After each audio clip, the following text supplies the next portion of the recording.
ಪ್ರಕಟನೆ 2:6. ಆದರೆ ಇದು ನಿನ್ನಲ್ಲಿ ಇದೆ, ಅದೇನೆಂದರೆ ನೀನು ದ್ವೇಷಿಸುವ ನಿಕೊಲಾಯಿತರ ಕೃತ್ಯಗಳನ್ನು ನಾನು ಸಹ ದ್ವೇಷಿಸುತ್ತೇನೆ. 7. ಆತ್ಮನು ಸಭೆಗಳಿಗೆ ಹೇಳುವುದನ್ನು ಕಿವಿಯುಳ್ಳವನು ಕೇಳಲಿ. ಯಾವನು ಜಯಹೊಂದುತ್ತಾನೋ ಅವನಿಗೆ ದೇವರ ಪರದೈಸಿನ ಮಧ್ಯದಲ್ಲಿರುವ ಜೀವವೃಕ್ಷದ ಹಣ್ಣನ್ನು ತಿನ್ನುವುದಕ್ಕೆ ಕೊಡುವೆನು. 8. ಸ್ಮುರ್ನದಲ್ಲಿರುವ ಸಭೆಯ ದೂತನಿಗೆ ಬರೆ. ಮೊದಲನೆಯವನು ಕಡೆಯವನು ಸತ್ತವನಾಗಿದ್ದು ಈಗ ಬದುಕುವಾತನು ಹೇಳುವವುಗಳು ಯಾವವೆಂದರೆ, 9.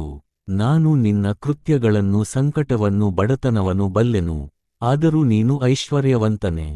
ಇದಲ್ಲದೆ ತಮ್ಮನ್ನು ಯೆಹೂದ್ಯರೆಂದು ಹೇಳಿಕೊಳ್ಳುವವರ ದೂಷಣೆಯನ್ನು ನಾನು ಬಲ್ಲೆನು, ಅವರು ಯೆಹೂದ್ಯರಲ್ಲ, ಸೈತಾನನ ಸಭಾಮಂದಿರದವರಾಗಿ ಅದ್ದಾರೆ.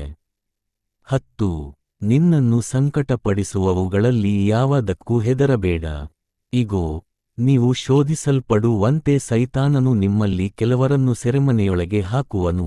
10 ದಿವಸಗಳ ತನಕ ನಿಮಗೆ ಸಂಕಟವಿರುವುದು.